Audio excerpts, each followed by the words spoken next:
Hi అండి, welcome back to Kalyani అభిరుచి. ఇవాల్టి special recipe mutton curry. Mutton కర్రీని ఓసారి ఇలా ట్రై చేయండి, టేస్ట్ చాలా బాగుంటుంది. మీ ఇంట్లో వారందరూ ఈ కర్రీని చాలా ఎంజాయ్ చేస్తూ తింటారు. నేను చేసే వంటల విధానం మీకు నచ్చితే మా ఛానల్ని సబ్స్క్రైబ్ చేసుకోండి. నాకు ఎంకరేజింగ్గా ఉంటుంది మరిన్ని అభిరుచులు చేయడానికి. మట్టి పాత్రలో వండిన వంటకం రుచి మరింత రుచికరంగా ఉంటుంది. మీరు చేసే లైక్, షేర్, సబ్స్క్రైబ్ నాకు ఎంకరేజింగ్గా ఉంటుంది. ఈ మటన్ రెసిపీ మొత్తం చూసాక మీకు నచ్చిందా లేదా ఓ కామెంట్ చేయండి. నేను ఇక్కడ మటన్ కర్రీ చేయడానికి 1/2 kg మటన్ని తీసుకున్నాను.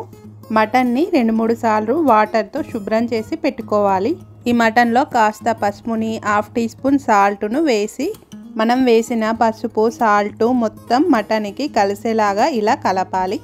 ఇలా మటన్ని కలిపి పెట్టుకున్నాక స్టవ్ పైన కుక్కర్ని పెట్టుకొని కుక్కర్ హీట్ అయ్యాక 1.5 టేబుల్ స్పూన్ ఆయిల్ వేసి ఆయిల్ హీట్ అయ్యాక కలిపి పెట్టుకున్న మటన్ మొత్తాన్ని ఇందులో వేసుకోవాలి. ఇలా మటన్ మొత్తం వేసాక ఒకసారి మొత్తం కలిసేలాగా కలిపి స్టవ్ మీడియం ఫ్లేమ్లో పెట్టుకోవాలి. మటన్ 5-6 నిమిషాలు ఉడికిన తర్వాత మటన్లో నుండి ఇలా వాటర్ వస్తాయి. వాటర్ మొత్తం తగ్గే వరకు మటన్ని ఉడికించుకోవాలి. ఇలా మటన్లో నుండి వాటర్ మొత్తం తగ్గాక మటన్లో హీట్ వాటర్ని ముక్కలు మునిగేంత వరకు వేసుకోవాలి. ఇలా వాటర్ని వేసుకొని ఒకసారి మొత్తం కలిసేలాగా కలిపి కుక్కర్పై మూత పెట్టి 5-6 విజిల్స్ వచ్చాక స్టవ్ ఆఫ్ చేసుకోవాలి. కుక్కర్లో నుండి ప్రెషర్ అంతా వెళ్ళాక కుక్కర్పై మూత తీసి మటన్ ఉడికిందా లేదా ఒకసారి చూసుకోవాలి. ఇక్కడైతే మనకి మటన్ కరెక్ట్గా ఉడికింది. ఇలా ఉడికిన మటన్ని పక్కన పెట్టుకొని స్టవ్ పైన మట్టి పాత్రను పెట్టుకొని కొంచెం హీట్ అయ్యాక 4 టేబుల్ స్పూన్ల ఆయిల్ వేసి ఆయిల్ కాస్త హీట్ అయ్యాక ఈ మసాలా దినుసులన్నిటినీ ఇందులో వేసుకొని ఇవి కాస్త ఫ్రై అయ్యాక కట్ చేసి పెట్టిన ఆనియన్స్ను ఇందులో వేసుకోవాలి. మీడియం సైజు 2 ఆనియన్స్ అయితే సరిపోతుంది.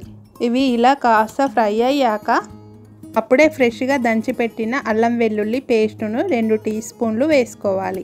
అల్లం వెల్లుల్లి పేస్ట్ పచ్చివాసన పోయేంత వరకు ఫ్రై చేసి కట్ చేసిన పచ్చిమిర్చీలను, కాస్త పుదీనాను, కాస్త కొత్తిమీరను వేసి వీటిని కాస్త ఫ్రై చేసుకోవాలి.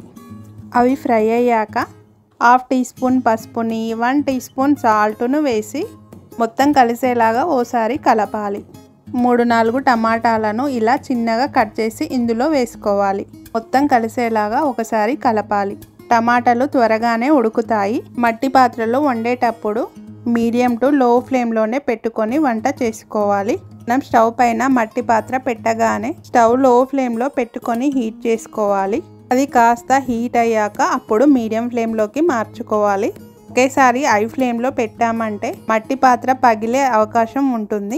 మట్టి పాత్రను ఎప్పుడు వంటకు వాడుకున్నా వండే ముందు వాటర్తో తడిపి అంటే వాటర్తో కడిగి అప్పుడు స్టవ్ పైన పెట్టి వంట చేసుకుంటే త్వరగా పగలకుండా ఎక్కువ రోజులు వస్తాయి ఈ మట్టి పాత్రలు మనం వండుకోవడానికి. టమాటాలు ఇలా మెత్తగా ఉడికిన తర్వాత ఇందులో ముందుగానే ఉడికించి పెట్టుకున్న మటన్లో వాటర్ లేకుండా ముక్కలను సపరేట్ చేసుకొని ఇలా వేసుకొని ఇలా మొత్తం కలిసేలాగా కలిపి ఒక 5-6 నిమిషాలు దీనిని ఫ్రై చేసుకోవాలి.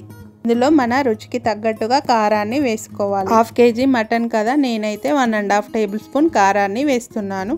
కారం కాస్త ఎక్కువ తినేవారు ఎక్కువ, తక్కువ తినేవారు తక్కువ, అలా మన రుచికి తగ్గట్టుగా వేసుకోవాలి. కారం వేసాక మరో 5-6 నిమిషాలు ఫ్రై చేసి 1 టీ స్పూన్ ధనియా పౌడర్ని, 1/2 టీ స్పూన్ గరం మసాలాని, 1 టీ స్పూన్ కాజు పౌడర్ని, 2 టీ స్పూన్స్ కొబ్బరి పొడిని వీటన్నిటిని వేసి ఇవి మొత్తం కలిసేలాగా కలపాలి. కాజు పౌడర్ని వేయడం వల్ల కర్రీ టేస్ట్ చాలా బాగుంటుంది. గ్రేవీ కూడా చిక్కగా అవుతుంది. మటన్ ఉడికించిన వాటర్ని ఇందులో వేసుకోవాలి. ఇలా వేసుకొని మొత్తాన్ని ఒకసారి కలిపి 10 నిమిషాలు మటన్ని ఉడికించామంటే టేస్టీగా మటన్ కర్రీ రెడీ అవుతుంది. ఇప్పుడు కర్రీలో సాల్ట్ ఏమైనా పడుతుందా అని కాస్త టేస్ట్ చేసి సాల్ట్ అవసరమైతే వేసుకోవాలి. స్టవ్ ఆఫ్ చేసే ముందు కొత్తిమీరను వేసుకొని స్టవ్ ఆఫ్ చేసుకోవాలి. మంచి మసాలా ఫ్లేవర్తో మటన్ కర్రీ రెడీ అయింది. మటన్ కర్రీ అంటే ఇష్టమా, చికెన్ కర్రీ అంటే ఇష్టమా మీకు కమెంట్ చేయండి. మట్టి పాత్రలో వంట చేయడం అంటే మీకు ఇష్టమేనా? నేనైతే చాలా ఇష్టంగా చేస్తాను. మటన్ కర్రీని ఎప్పుడూ ఒకేలా కాకుండా ఇలా కూడా ఒకసారి ట్రై చేయండి. మీకు నచ్చుతుందని అనుకుంటున్నాను. మటన్ కర్రీ కాస్త చల్లగా అయ్యే కొద్దీ గ్రేవీ చాలా చిక్కగా అవుతుంది. ఈ మటన్ రెసిపీ వైట్ రైస్తోనూ చపాతీతోనూ బగారా రైస్ ఏ కాంబినేషన్తో తిన్నా చాలా బాగుంటుంది. మీకు నెక్స్ట్ వీడియోలో ఏ రెసిపీ కావాలో కామెంట్ చేయండి. మరో మంచి రెసిపీతో మళ్ళీ కలుద్దాం.